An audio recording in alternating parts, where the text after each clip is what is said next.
Bonjour et bienvenue sur le podcast For Me Talks. Dites-moi, est-ce que vous savez dire non en français?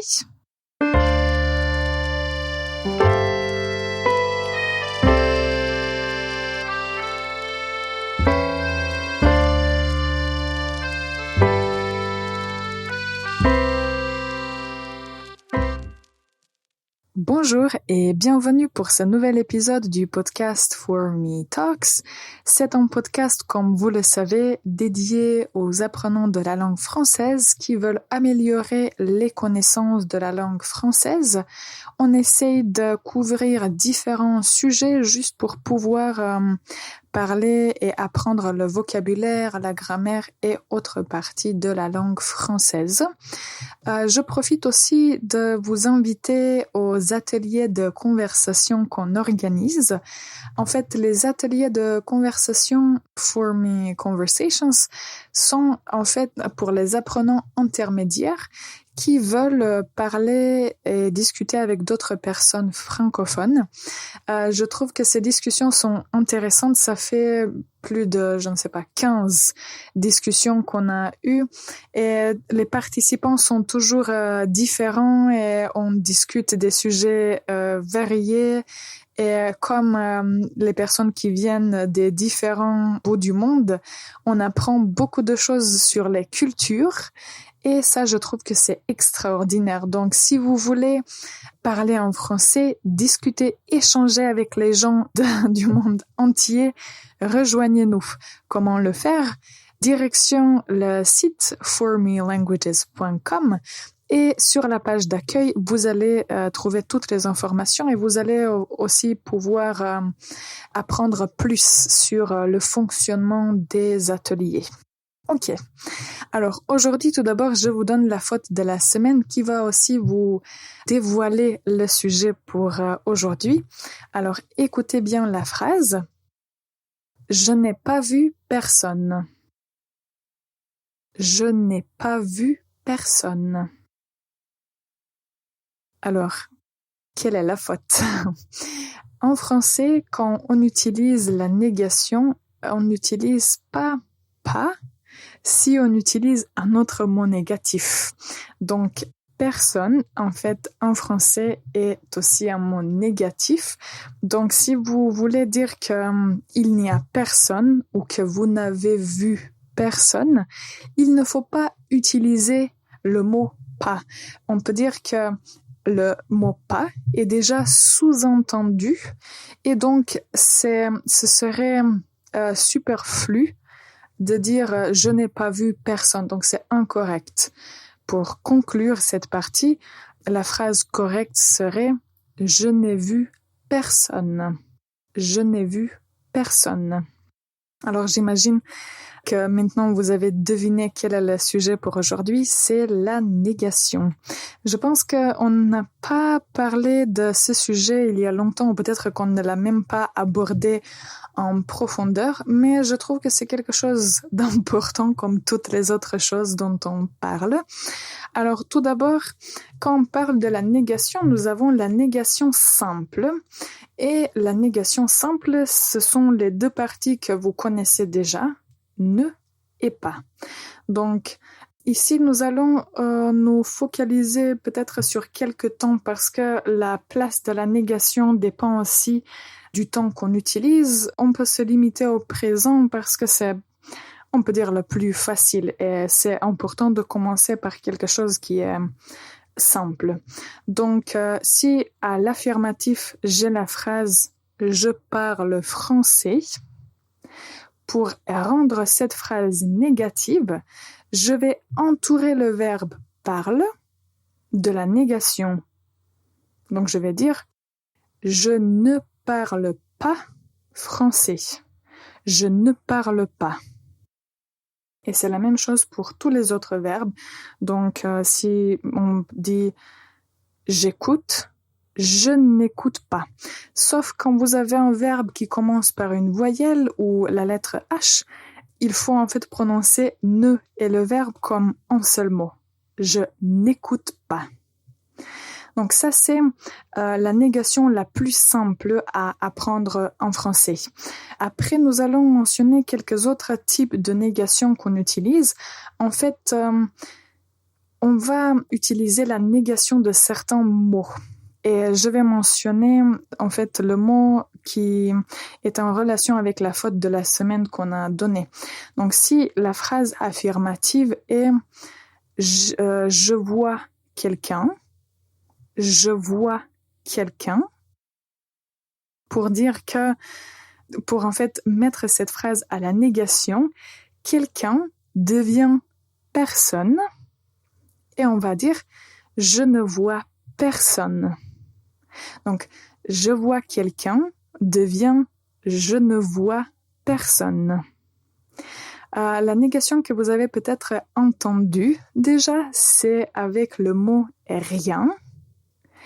Alors, le mot qu'on met à la négation pour obtenir rien, c'est quelque chose, par exemple. Donc, on peut dire je vois quelque chose.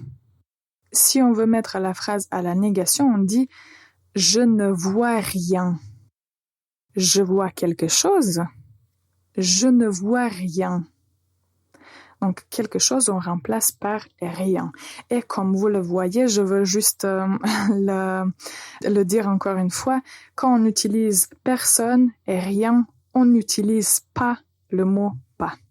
Alors maintenant, nous allons faire une toute petite pause. Avant de la faire, je vous pose la question, comment on va remplacer le mot quelquefois ou bien le mot toujours par un mot négatif. Et réfléchissez bien, on revient dans un instant. Le podcast est sponsorisé par For Me Languages, une école de langue en ligne. Pour prendre des cours privés, consultez formelanguages.com. Bonjour et bienvenue encore une fois pour ce nouvel épisode du podcast For Me Talks. Aujourd'hui, on parle de la négation. Nous avons déjà mentionné la négation simple, ne et pas, et entre cette négation, nous avons le verbe « je ne parle pas ». Nous avons mentionné le mot « quelqu'un » que à la négation on remplace par « personne », « je ne vois personne », et le mot « quelque chose » qu'on va remplacer par « rien ». Je ne vois rien. Ou bien on peut utiliser n'importe quel autre verbe. On peut dire je ne mange rien. Je ne lis rien. Donc c'est très pratique à connaître et à utiliser.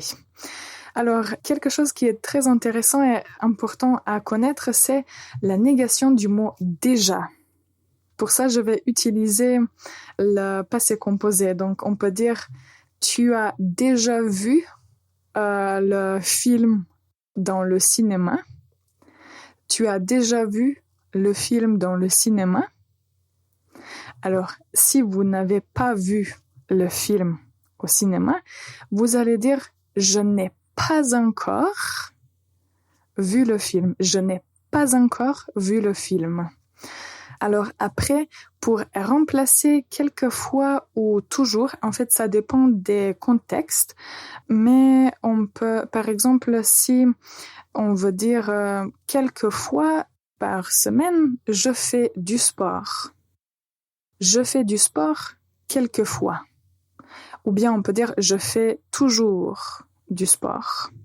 Donc ça veut dire que j'ai cette habitude de faire du sport quelquefois ou toujours.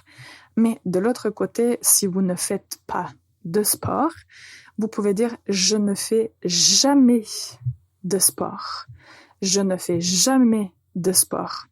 Ou quelque chose qui est encore pire, je ne vais pas le dire pour je vais le dire pour elle. Elle ne lit jamais. Elle ne lit jamais. Donc ça, c'est une catastrophe. Le dernier mot que je veux mentionner pour aujourd'hui, c'est plus. Je vous explique tout d'abord comment on l'utilise. Par exemple, tu fais toujours du sport. Si quelqu'un vous pose la question, tu fais toujours du sport. Donc, ça signifie que cette personne faisait ou dans le passé, cette personne faisait régulièrement du sport. Et maintenant, quelqu'un lui demande, tu fais toujours du sport ou tu fais encore du sport? Et la personne dit, non, je ne fais plus. Je ne fais plus de sport. Donc ça veut dire que dans le passé, j'ai fait quelque chose, mais maintenant, dans le moment présent, j'ai arrêté. La différence entre jamais et plus, c'est que jamais, ça signifie que vous n'avez même pas essayé de faire quelque chose, que vous n'avez même pas fait une activité. Et quand on utilise plus, ça signifie que vous avez déjà essayé de faire quelque chose, mais vous avez arrêté. Donc, on peut dire... je ne vais plus à l'école parce que j'ai fini, je ne vais plus à l'école. Donc ça, c'est la plus grande différence entre jamais et plus. Alors aujourd'hui, on a mentionné les mots négatifs qui sont le plus souvent utilisés en français. Je vous conseille de réécouter cet épisode parce que on a donné des exemples qui sont très simples, mais très faciles à mémoriser. Et ce que je vous conseille aussi, c'est d'essayer d'inventer vos propres exemples que peut-être vous pouvez utiliser dans des situations différentes. Et comme ça, vous allez vraiment apprendre la négation en français. Donc, la chose qui est importante à retenir, c'est le synonyme de mémoriser, donc il faut retenir quand on utilise personne et rien, jamais et plus, on n'utilise pas le mot pas parce que c'est superflu. Si vous voulez partager avec nous vos propres exemples et si vous voulez discuter un peu de la négation ou peut-être parler de certaines expériences à la négation, n'hésitez pas à nous écrire. Je vous invite encore une fois à vous inscrire aux ateliers si vous voulez parler avec d'autres personnes et discuter. Je vous remercie d'avoir écouté cet épisode jusqu'à la fin. Bonne journée et à très bientôt.